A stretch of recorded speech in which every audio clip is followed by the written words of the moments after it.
Masih semangat? Tapi Ibu tidak mendengar suara semangatnya. Masih semangat? Masih semangat? Masih, Bu. Sekali lagi, masih semangat? Masih, Bu. Oke, terima kasih atas suaranya. Ada 10.000 suara di sini. Oke, perkenalkan nama Ibu Mona Aulia. Ibu biasanya dipanggil Bu Mona, dan Ibu mengajar di sini SMA PGS sebagai guru bahasa Indonesia. Nah, Ibu sudah memperkenalkan diri Ibu ya sekarang. Ibu mau coba kalian memperkenalkan diri kalian sendiri, karena ini ada beberapa yang tidak membawa nempel, gitu, supaya Ibu lebih kenal dengan kalian semua. Ibu mulai dari sini.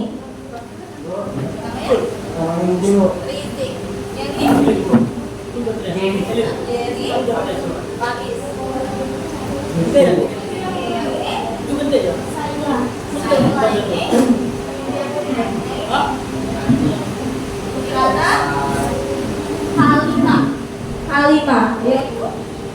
Siva, Indah, nggak usah, ini sudah apa ya, PGRI yang paling dahulu kali ini, tinggal sedikit lagi lulus. Kakak kita yang paling senior, Kak Lumia, itu Kakak Lumia yang paling imut, itu kakak kita. Yang ini ada Wadila, Aisyah, Nasya, oke. Mungkin dalam satu hari ini Ibu belum bisa menghafal nama kalian satu-satu. Jadi kalau misalnya nanti ada tersalah sebut namanya, mohon maaf ya, karena kita baru bertemu satu kali. Oke. Hari ini Ibu akan membawakan materi etika bermedia sosial dan bijak berinternet. Ini sudah tidak asing lagi di kehidupan kita, karena kita selalu menggunakan internet setiap hari. Kalian WA itu internet nggak tuh? Internet. Kalian chat WA, Instagram, TikTok itu adalah internet. Nah, sekarang kita akan pelajari adalah bagaimana kalian bijak dalam menggunakan hal tersebut. Kenapa Ibu bilang bijak? Karena nggak semuanya kita menggunakan dengan bijak. Iya atau tidak? Kadang kalau ada kalanya kita menggunakan internet tuh, WA itu malah isinya bunyi, ya kan? Mengejek teman atau memberikan kabar hoax. Nah, itu yang akan kita pelajari adalah bijak dalam internet.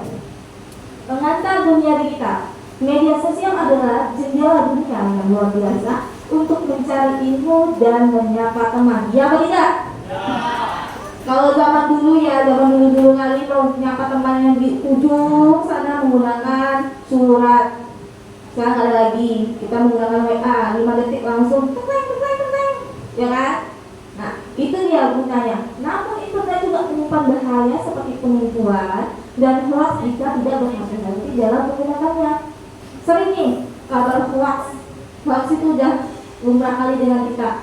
Jadi kalau kita tidak pintar-pintar, nanti rugi sendiri, terutama juga bagi penipuan. Penipuan sekarang ada yang namanya klik link, tiba-tiba nanti tersedot dana kita, ya kan?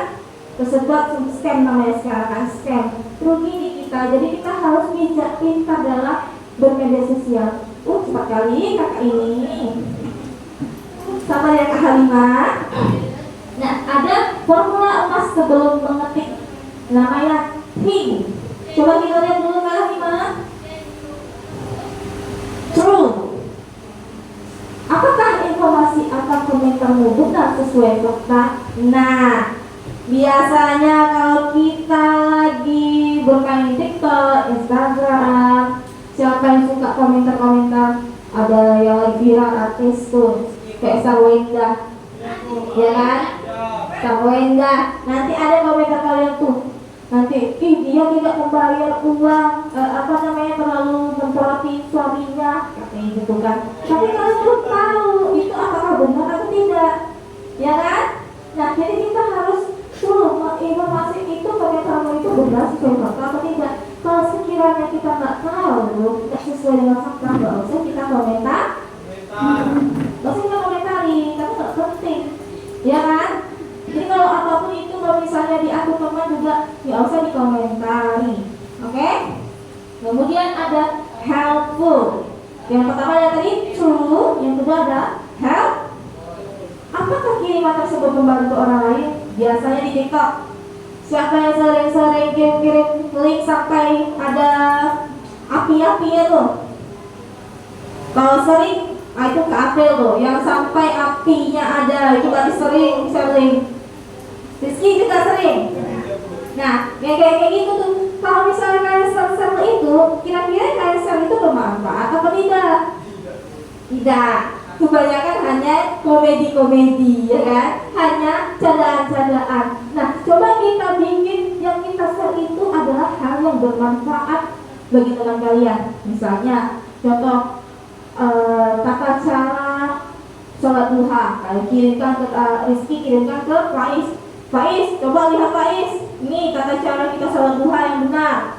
Bermanfaat atau tidak? Misalnya, begitu kan? Jadi coba mulai sekarang itu kirimkan atau share sesuai dengan yang positifnya saja, hanya yang betul-betul bermanfaat. Karena terlalu banyak hal yang bermanfaat yang kita lakukan, rugi juga kan. Boleh sesekali kita mengirimkan hal-hal lucu, tapi tidak setiap saat, karena kita itu masih masa pertumbuhan. Jadi seharusnya kita harus memberikan sesuatu hal yang untuk bisa dipelajari untuk diri kita dan teman-teman kita. Yang apa? Inspiring. Coba dong baca. Apakah konten menginspirasi kebaikan? Adakah yang biasanya membuat konten di YouTube atau di TikTok? Rizky ada? Gak tahu kan? Biasanya nggak tahu ada konten yang joget-joget, TikTok kan? Atau yang bikin tren-tren? Kakak Mira ada, Kak Mira? Mau tahu kalau ada? Nah, kita coba apakah konten menginspirasi kebaikan? Kalau misalnya sekiranya kontennya itu memberikan inspirasi, tidak apa-apa. Tapi kalau misalnya banyak yang tidak faedahnya, minimal nggak usah. Kita akan cari yang berfaedah, oke? Apakah kami menginspirasi kebaikan? Jika itu sebuah kebaikan, maka postlah. Jika tidak, tidak usah, oke? Karena kita harus bisa menggunakan media sosial. Selanjutnya, Leslie, siapa dia? Kirana ya.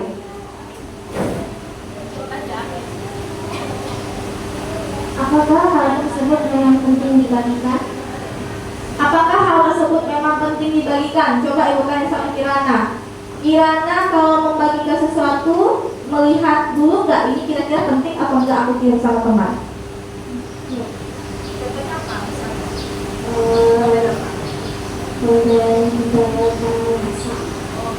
Kalau Kirana dia punya konten misalnya cara memasak, dia merasa bagus untuk di-sharekan kepada teman-temannya. Kalau yang lain kira-kira bagus apa tidak? Bagus. Karena bermanfaat atau tidak? Kalau misalnya ibu suruh share video lagunya MBG Bahlil sama si Rizky, kira-kira faedah atau enggak tuh? Kenapa tidak? Coba tanya. Kenapa? Kenapa kalau tidaknya? Kan lucu itu. Kenapa? Coba.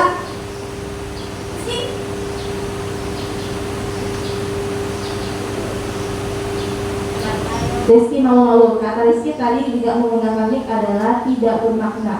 Sebenarnya ada maknanya juga sebenarnya dengan lucu-lucuan, tapi makin di sini tidak menerima, nggak usah ya, karena terlalu berlebihan, FOMO kalau kata orang sekarang. Jadi apapun hal tersebut yang kita bagikan itu kira-kira penting atau enggak, itu harus kalian pikirkan sebelum mengirimkan kepada orang lain, paham? Terutama pada hal gosip sekarang, banyak gosip-gosip yang tidak perlu kalian share-share, jangan share ya, karena kalian bukan untuk mengetahui hal-hal tersebut, oke? Yang ambil turah tuh janganlah kalian ikut lagi. Siapa yang sering ini di sini dengan muka-muka yang sering dengan orang turah nih, ya? Ambil turah, tahu lah ya, oke lah. Selanjutnya adalah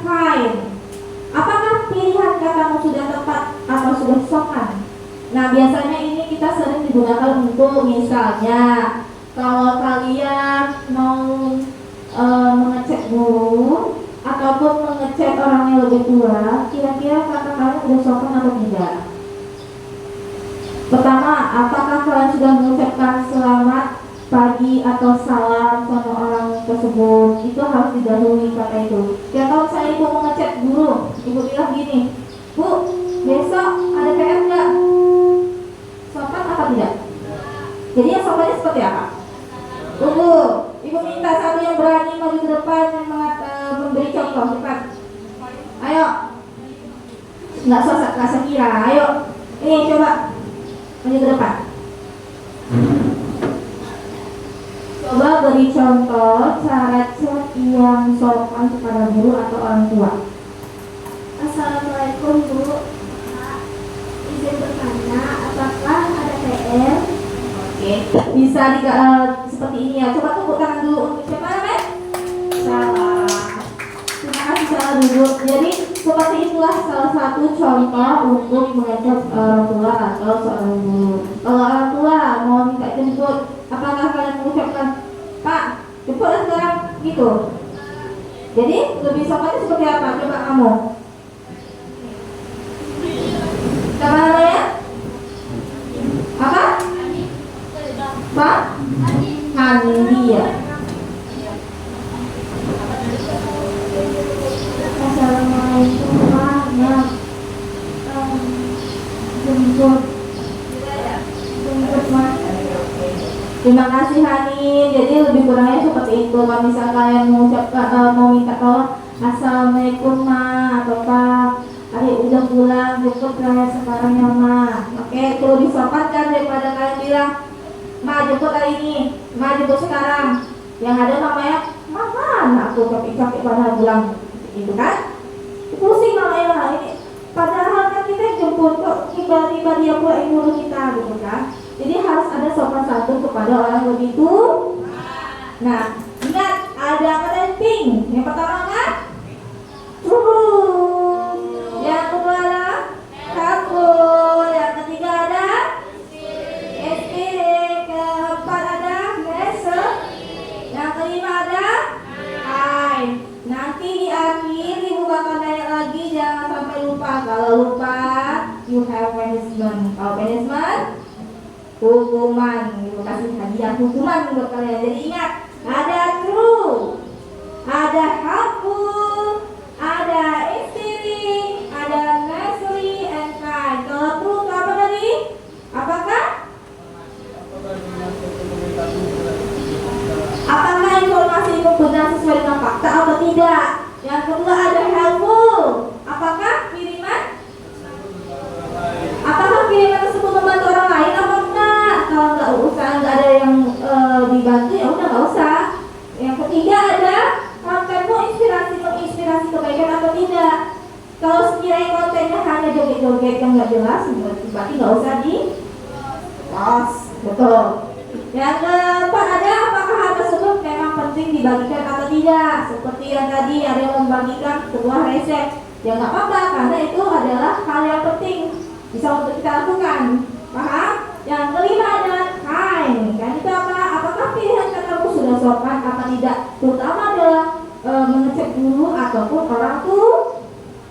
Nggak hanya orang tua, kakakmu juga mentang-mentang seorang kakak, jadi kamu juga bisa seenaknya enggak, harus menggunakan kata-kata yang baik. Biasanya ibu sering tuh dengar kakaknya tapi panggil kamu aja. No, tetap harus menggunakan kata atau ah. Nah, kalau nggak ada nggak apa-apa. Maksudnya itu lebih tua ya. Sayulah. Oke, next kelima. Memahami jejak digital.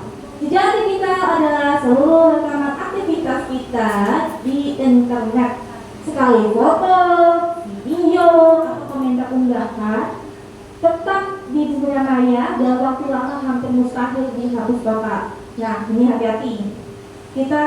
Makanya orang bilang hati-hati jejak digital. Kenapa? Kita nggak tahu besok kita tiba-tiba jadi seorang presiden, tiba-tiba kita menjadi seorang hakim, tapi jejak digital kita kotor, kan kasihan nama baik kita. Maka dari sekarang kita harus menjaga diri kita, kebersihan kita, jadi hal tidak baik. Jangan saling membuli di internet, jangan saling mengejek di internet.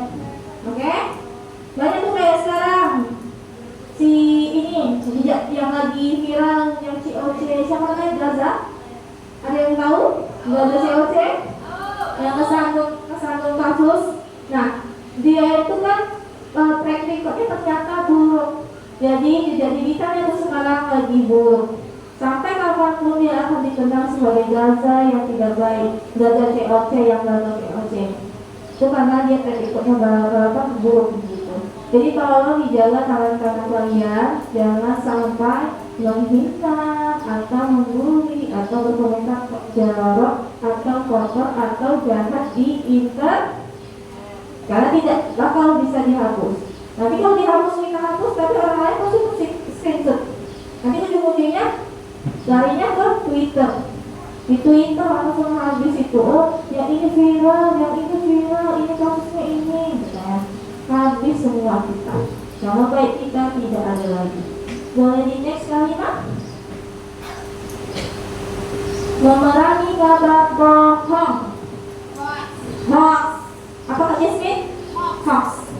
Yang pertama, waspada judul heboh. Berita bohong seringkali memicu kepanikan. Emang sering kayak gini. Kalau misalnya kita mendapat berita bohong itu kita heboh. Kita mencari tahu. Judulnya misalnya terlalu berlebih-lebihan gitu. Contohnya apa? Misalnya yang lagi viral kemarin di Samarinda, katanya dia 200 juta itu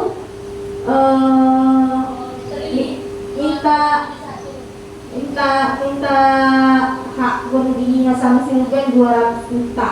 Kita nggak tahu tuh entah bohong atau tidak, kita udah heboh duluan. Jadi kan jangan ikut campur. Jadi berita bohong seringkali memicu kepanikan. Jadi kita panik cari, ini ya orangnya ini si suaranya gini-gini. Tapi kalau dipikir-pikir, ngapain kita pikirin itu?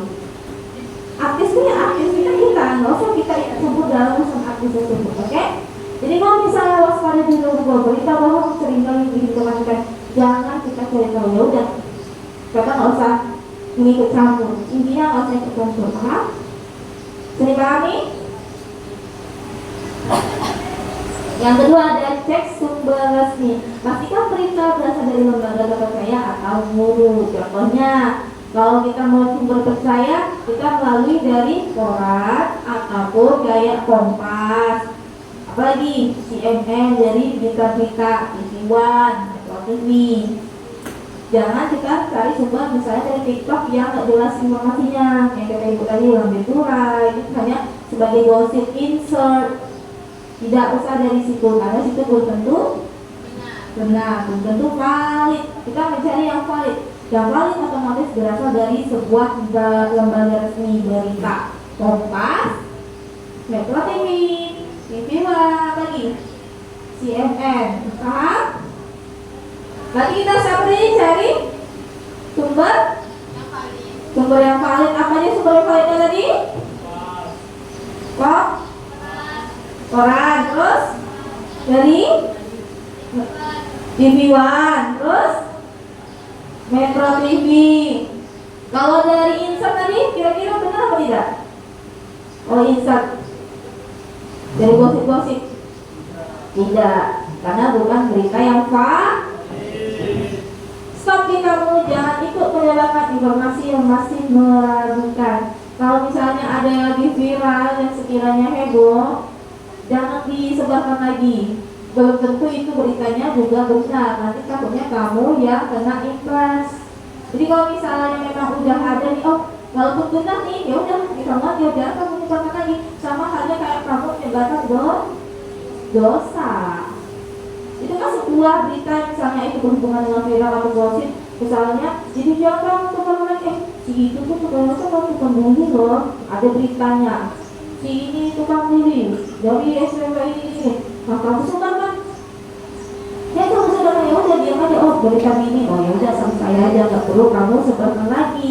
Karena selain membuat lebih banyak pemikiran-pemikiran lain, juga membuat berdosa, karena itu adalah mengalirkan dosa. Selanjutnya ada stop perundungan siber. Perundungan siber atau cyberbullying adalah tindakan menyakiti atau mempermalukan seseorang lewat media digital. Ternyata bullying itu tidak hanya dari yang ngejek-ngejek secara langsung, ternyata juga ada dari internet, menghujat-hujat. Siapa yang sering kayak itu? Kalau namanya adalah hacker. Siapa yang hackers yang paling banyak?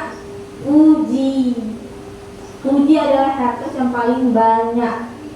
Inilah yang dihadapi Puji, tindakan menyakiti orang, menghujat Puji. Banyak kan? Nah, kita harus tidak boleh menjadi orang yang selalu menghujat orang lain. Ibu tanya, emang ada faedahnya sama kalian dengan menghujat? Jadi kaya kalian? Ya dihujat makin kaya nggak?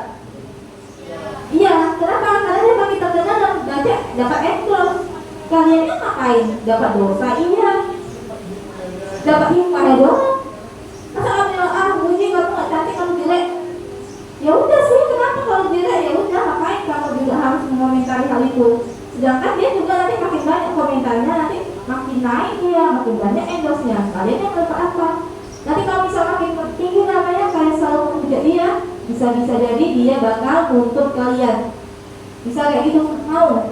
Kemarin yang ada dituntut si Jennifer sama Mamarin. Nah, itu dia menuntut yang menghina anaknya, menghina dia. Nah, jadi kan bisa dituntut. Jadi tolong jarinya, jangan berani dikandang aja. Itu karena berani dikandang kalian kayak gitu, ngomong tidak boleh. Karena nanti larinya ke hukum, kalau bisa dihukum. Masih umur segini nih dihukum, masuk penjara lihat praktik kok kan jelek. Yang mau jadi dokter nanti ada gimana nih, udah masuk buku hitam.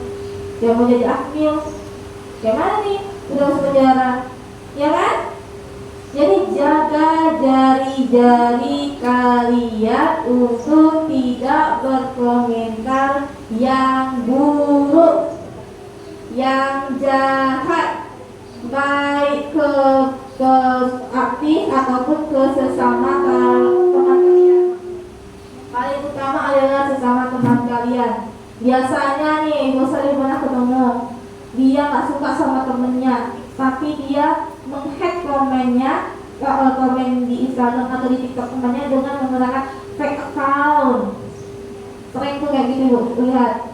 Dibilangnya bikin fake account, kamu jelek, kamu sok cantik, kayak gitu. Nggak boleh lah, jangan seperti itu, paham? Kalau memang ada yang nggak buat nyaman, katakan langsung, tapi tidak boleh menggunakan kata-kata yang kasar. Kita menggunakan kata yang baik saja, oke? Karena jejak digital itu akan sampai kapanpun, dimanapun kamu, akan tetap dikenang. Jadi makanya ada orang katakan, jangan sampai menelan ludah sendiri. Kenapa? Karena kita udah melakukan hal itu. Kayak misalnya kita bilang jangan bullying, padahal dulunya kita adalah seorang pembuli. Misalnya semua jadi seorang keramat, stop bullying anak-anak. Terus ada yang temannya yang zaman dulu bilang, padahal kamu itu yang bully saya. Nah, kan susah kan? Jadi kalau jari-jarinya jangan digunakan untuk hal-hal yang tidak baik. Oke? Siap? Belum tak sabar, sebenarnya belum. Sabar kalian. Luka dari ketika dilayar sama melihat dengan kekerasan fisik dan bisa merusak kesehatan mental teman kita. Tentu saja, karena ketika kita melihat bacaan-bacaan itu, kita nggak tahu banyak kan kalau teman kita kan kita tahu karakternya.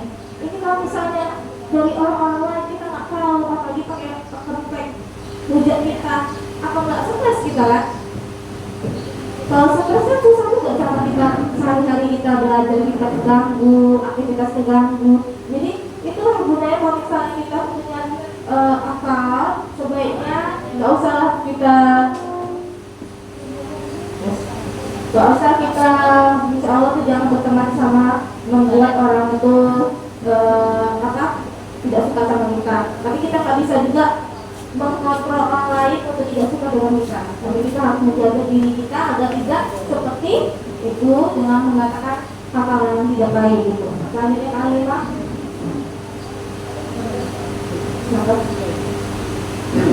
menjaga batasan privasi. Nih, kebanyakan ini nggak ada menjaga batasan privasi. Tidak semua hal itu kita harus dipublikasikan, jaga privasi agar kita aman. Ketika kita bermedia sosial harus ada privasi, bukan privasi yang akun kita tutup ya. Kan ada akun kita kunci, itu bisa juga. Tapi yang di dalam tapi bunyi-bunyi ya.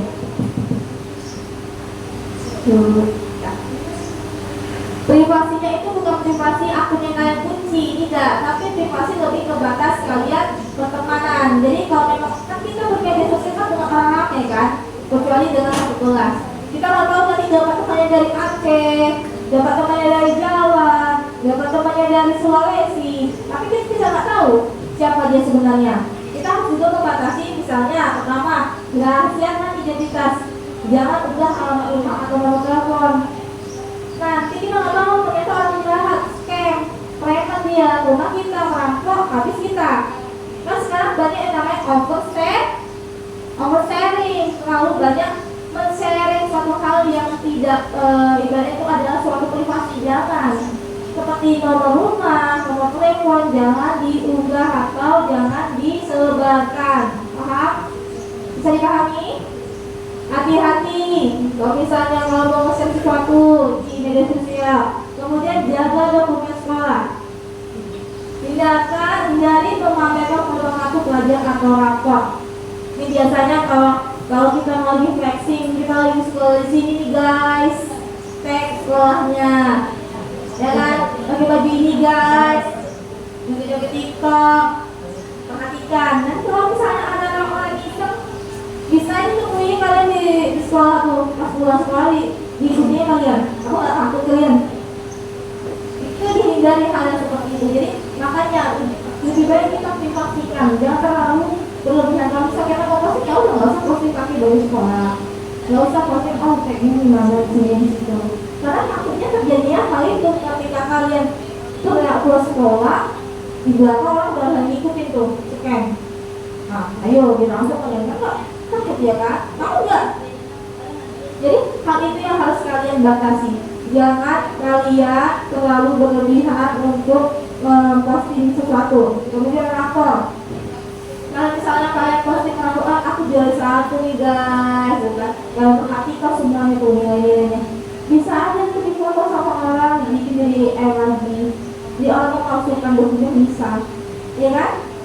Jadi tolong sangat hati-hati dalam memposting sesuatu karena itu sangat merugikan diri kita sendiri, bukan hanya orang lain tapi diri kita sendiri loh. Paham?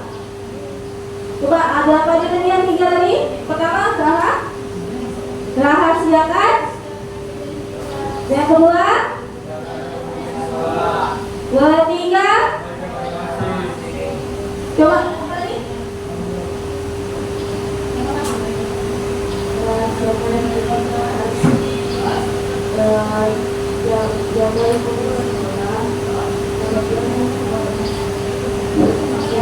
Indah pernah nggak kira-kira memposting alamat rumah Indah di sosial media, misalnya di story terus itu ke tempatnya lokasinya? Biasanya kan kita juga sering kok, misalnya di nongkrong, di kafe, di mana, terus kita posting, terus kita tag kafenya. Biasanya itu takutnya ada orang yang scam ngikuti kita, jadi orang yang tadi yang ibaratnya perasaan sama kita atau mau jahat sama kita mengikuti kita sampai ke kafe tersebut. Karena nggak takut kan ya. Makanya ibu juga sering kalau misalnya buat posting apapun, ibu postingnya setelah itu jadi 5 atau 2 hari setelah acara itu tersebut. Misalnya ibu lagi nongkrong nih, entah itu di kafe gitu kan, ibu uploadnya mungkin 2 hari kemudian, tapi ibu cek juga lokasinya, tapi nggak di hari itu. Jadi kalau seorang berbuat jahat pun nggak sampai orang mengikuti ke kafe tersebut. Jadi itu salah satu triknya juga, kalau mau juga terlihat harus seperti itu, menghindari. Lebih baik kalau misalnya terjadinya lebih juga. Oke?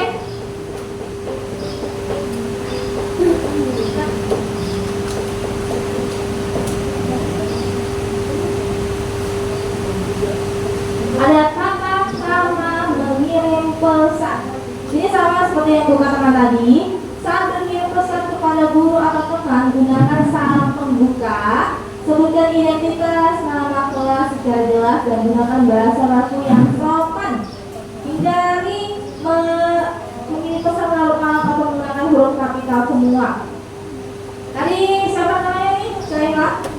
Syahila tadi sudah mencontohkan cara untuk mengecek seorang guru. Tapi kalau misalnya kira-kira Syahila mengirimnya itu di malam hari sopan atau tidak?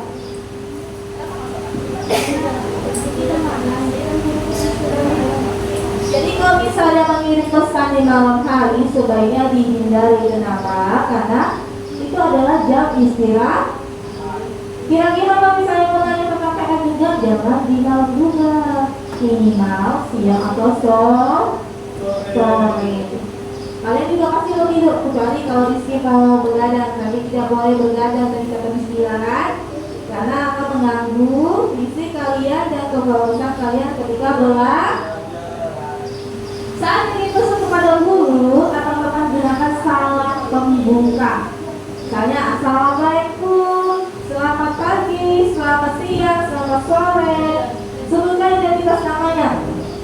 Saya Rizky Bu dari kelas 10. Saya itu kan misalnya kamu maksudnya mau cek itu apa? Saya di sini ingin bertanya Bu, apakah kita ada PR pada pelajaran ini Bu? Nanti kamu mikir lagi. Kalau ada, mohon arahannya Bu pada halaman berapa? Sekian ya Bu, terima kasih. Jangan lupa mengucapkan terima kasih di setiap akhir pertanyaan. Karena kita meminta tolong 3 kata, tolong, maaf, dan terima kasih. Kalau misalnya pakai maaf juga bisa, di mana maafnya? Assalamualaikum, selamat siang, maaf mengganggu waktunya. 3 kata aja ada dalam satu teks. Itu lebih bagus. Saya di sini lebih paham nih.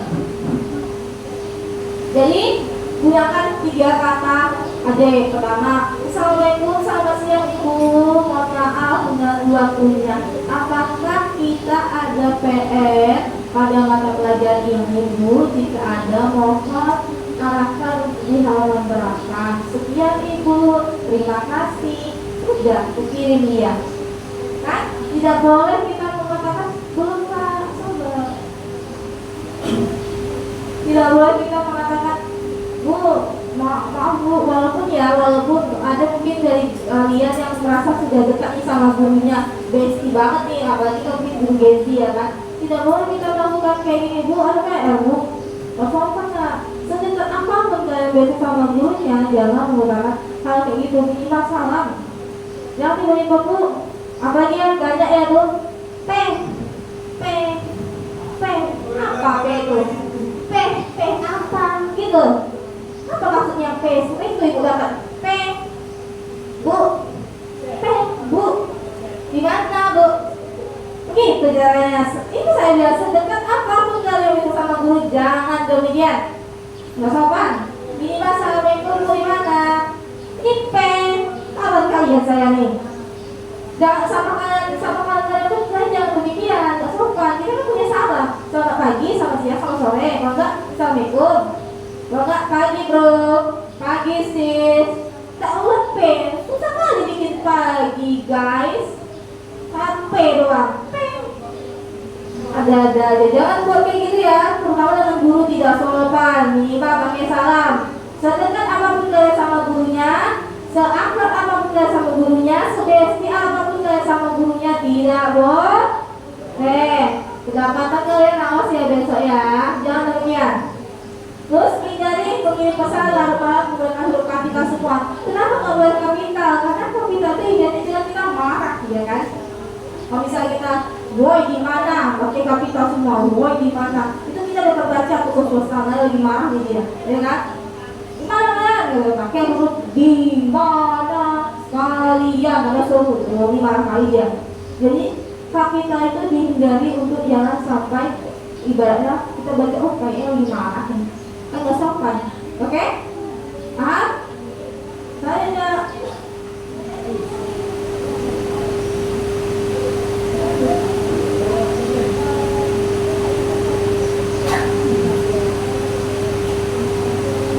Dampak kecanduan gawai. Gawainya apa? Gadget. Canduan lagi. Gadget. Gawai itu dalam bahasa Indonesia adalah gadget, dalam bahasa Inggrisnya gawai, bahasa Indonesia gawai. Kecanduan dalam bermain gadget. Kalian juga tahu nih, karena kalian juga pasti merasakannya. Coba pertama apa? Apa namanya, Adit?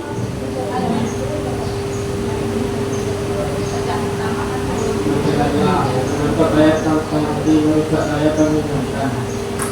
Nah, yang pertama ada mata Allah, mengatakan layar al-Fatih merusak daya penglihatan. Biasanya, kalian merasa masih selalu melihat layar handphone, mata kalian tuh minusnya, yang ada minus makin minus, siapa yang minus? Kemarin minus kan, jangan sampai ya, karena kalau udah minus tuh kita susah melihat. Yang dekat aja tuh rasanya rabun aja. Jadi kalau misalnya kalian itu selalu melihat layar tuh, malah dikurangi, apalagi dalam keadaan gelap. Biasanya sering tuh malam dimatikan lampu sama orang tuanya, dikira ya udah tidur, tahu-tahu main HP ya di kamar tuh. Ya satu, nah jangan kayak gitu, dikurangi hal-hal kayak gitu. Karena bakal merusak daya penglihatan kalian. Gak bagus salah kalian kita kena. Ibu udah kena nih, soalnya jadinya berbayang mata saya mikir ini kayak miring-miring gitu. Kalau lihat cahaya di malam hari, kalau naik motor itu tuh kayak pecah gitu. Nih, kalau biasa kan cahaya biasa kan kayak pecah gitu, jadi rugi sendiri kita ya, karena terlalu sering melihat layar handphone, gadget.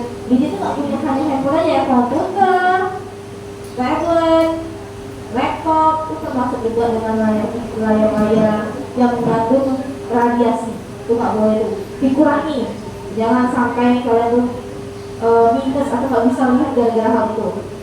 Yang kedua ada abai lingkungan, mengurangi waktu mengobrol bersama keluarga serta teman-teman yang nyata. Iya nggak sih, ibu merasa kayak gitu? Karena ketika kalian sedang menggunakan HP, kalian abai dengan yang di sekeliling kalian. Jadi nggak ada lagi klubnya. Coba lah, ketika kalian lagi ngobrol, kalian main HP, rasanya kayak gak dihargai, ya bukan? Jadi kalau sebisa mungkin jangan bermain handphone ketika kita lagi ngumpul sama keluarga. Jangan sibuk pula dengan game kalian dulu, berhentilah main game, news lagi, kalau memang lagi ngobrol. Jadi usahakan ketika kalian itu lagi ngobrol sama keluarga, sama orang tua, jangan sampai menggunakan handphone. Yang ketiga ada susah tidur. Radiasi gawai membuat tubuh lemas dan mengantuk di kelas. Kalau misalnya kalian sering nonton laptop ataupun HP di malam hari, radiasinya tuh berpengaruh pada kalian. Akhirnya kalian jadi ngantuk, lemas, sama mau belajar. Karena sih setiap malamnya udah asik dengan handphone kalian masing-masing, main game, Mobile Legends, FF ya Kak Mira. Ya, jadi suatu hal yang dipermainkan saja berlebihan itu tidak baik. Nanti bikin ngantuk di kelas. Kalau ngantuk nanti malas belajar, nilainya langsung anjlok, kosong. Apa yang dikasih? 0.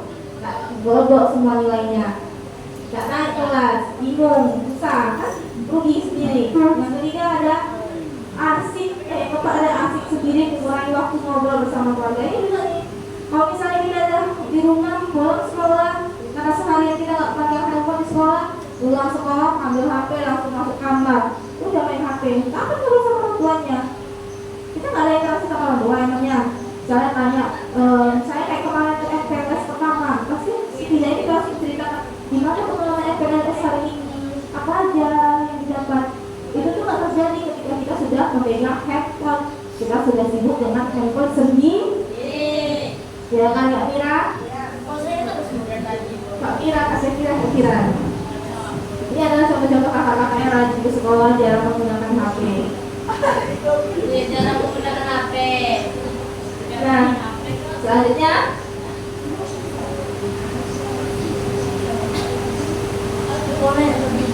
komitmen pelajar digital Pancasila atau program pelajar. Nama Pancasila kita adalah negara di Indonesia yang mengadopsi nama Pancasila. Pancasila kita apa aja? Pertama, Pancasila 1, 2, 3, 4,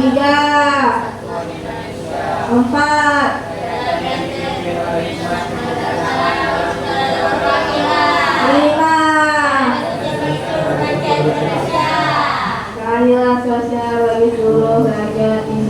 Ya, nah masih ingat Pancasila kita kan? Sebagai pelajar kita berkomitmen menjadikan media sosial sebagai wadah kreativitas yang sehat.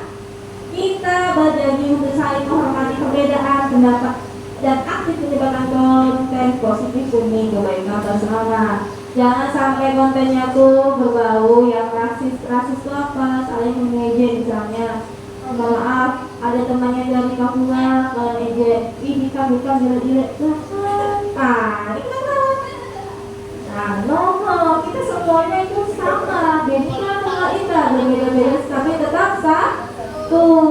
Jadi jangan kalian misalnya ada konten lagi berbuat misalnya sosialisasi, besok ada kakak-kakak MPK-nya mempromosikan SMAB-nya, ternyata ada kakak-kakak yang misalnya dari negara dari daerah timur, mungkin berbeda dengan kita fisiknya. Ya, boleh kakak itu bilang kakak itu ini kayak ini, no, atau kakak yang Cina, kakak itu situ, no, boleh, karena kita bersama. Kita harus menganggap Pancasila tadi berbeda-beda tapi tetap satu, keadilan bagi sosial Indonesia, persatuan Indonesia. Jadi jangan kayak saya menghujat tentang kalian di tempat yang dimana daerahnya itu ya lebih banyak daripada yang minoritasnya. Mereka minoritas kayak yang misalnya positif, atau kakak yang dari daerah timur tidak perlu. Paham? Jangan diketahui guys. Jangan gawe kayak gua, iya bang tuh bisa nih. Iya bang tuh, kain bulat bentuknya. Jangan gitu kak ini. Tawa. Udah. Oke. Ada apa-apa nih dari Kak Sakira, kakaknya untuk menstop ibu karena waktunya sudah habis. Terima kasih Kak Sakira sudah mengingatkan bahwasanya waktu kita sudah habis. Mungkin hanya itu saja yang ibu sampaikan.